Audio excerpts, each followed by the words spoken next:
Welcome to Storytime, brought to you by the OWSCyCon2019, the online book event of the year.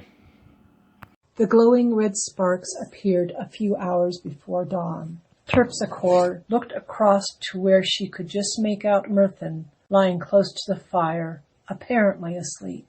She stood and wrapped her shawl around her shoulders. What unearthly lights were these?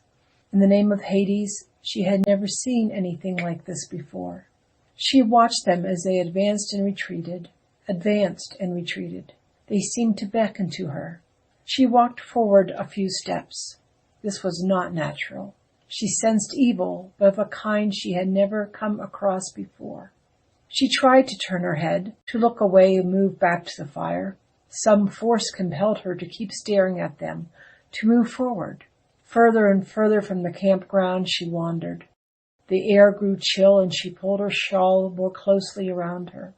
The flickering lights gyrated in a wild dance, inviting her to follow them. Dawn was approaching.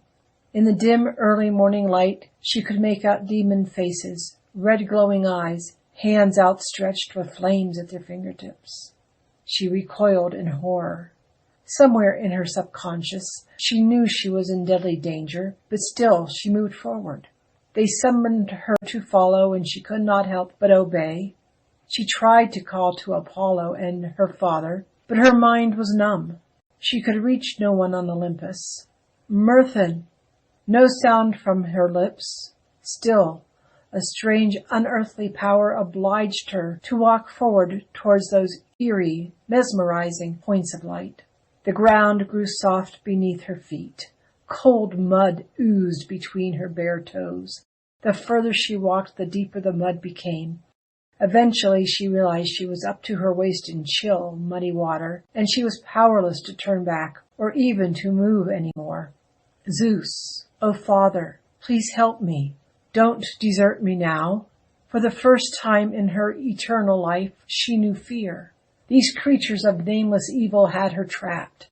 They would drag her down to the underworld, and she would never see Olympus or her family again. Then strong arms encircled her, swung her around. Cora, look at me. She gazed into two pools of azure blue, filled with concern, and a pale face set in resolve. Still, she had an irresistible urge to look at those weird, flickering lights. She turned her head, and at the same moment there was a flash like lightning. The ground behind her burst into a wall of blue flame. It blotted out everything, engulfing the demon lights and the hideous forms that a moment before had lured her onward. Look at me! Look at me! Don't look back again! Before she could reply, he swept her up and carried her back toward the campfire. Eos in her chariot had started her journey across the sky, and the pearly light showed their camp and the two horses grazing nearby. Never had anything looked so welcome. Never had Terpsichore felt so safe in a man's arms. He set her down near the fire and wrapped his own brat around her. He wore only his trews and was bare-chested. You're trembling. You'll catch your death of cold. But that would be better than the fate which almost befell you. Her eyes brimmed with tears as she gazed up at him. Neither her tears nor her trembling had anything to do with her recent encounter. Being so close to him unnerved her even more than the fiendish fiery lights.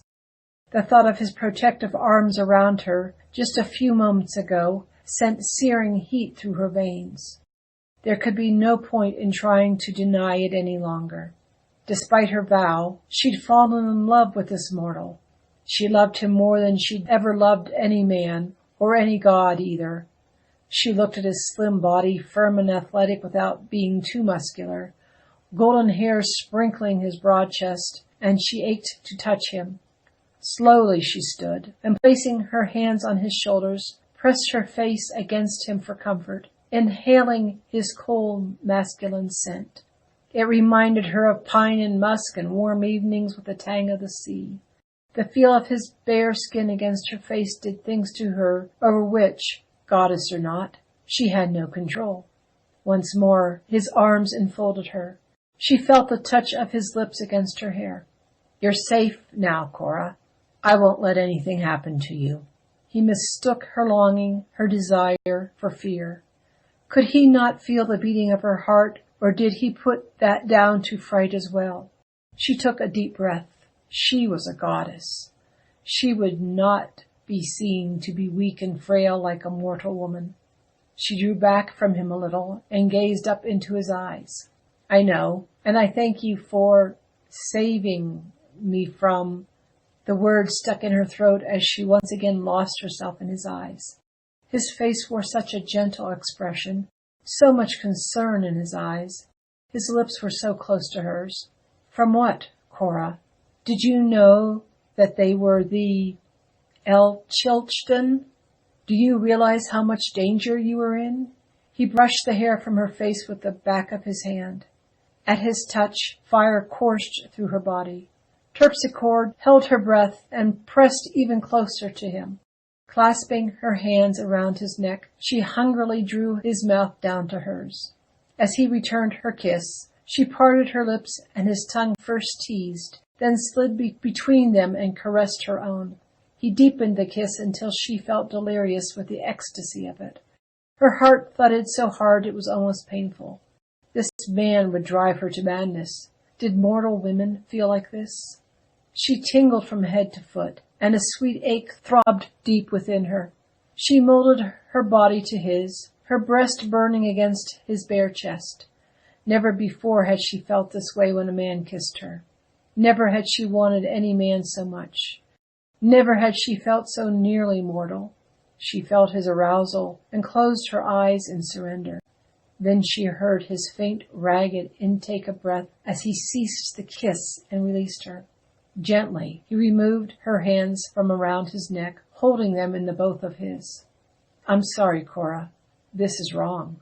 If someone had slid a knife between her ribs, the pain could not have been more intense. She closed her eyes, not wanting him to see the hurt in them. You know I am betrothed, he went on. Forgive me. It was just... I was so relieved the Elchilchton didn't take you. Take me where? And who are the Elchilchton? Goblin fire. He dropped her hands, put an arm lightly around her shoulder, and led her back to the campfire. He poked it with a stick until it flared up and she drew closer to the heat. The Elchilchton lure the unwary into the bogland. Those who follow them are never seen again. He paused. Of course, you are not from these parts, so you would not have heard of them. I had the sense of evil, an evil older than time itself. Myrddin nodded. They are certainly an ancient evil, and not confined to Wales either. They appear in different guises in all four corners of the world. Terpsichore wondered how he knew so much.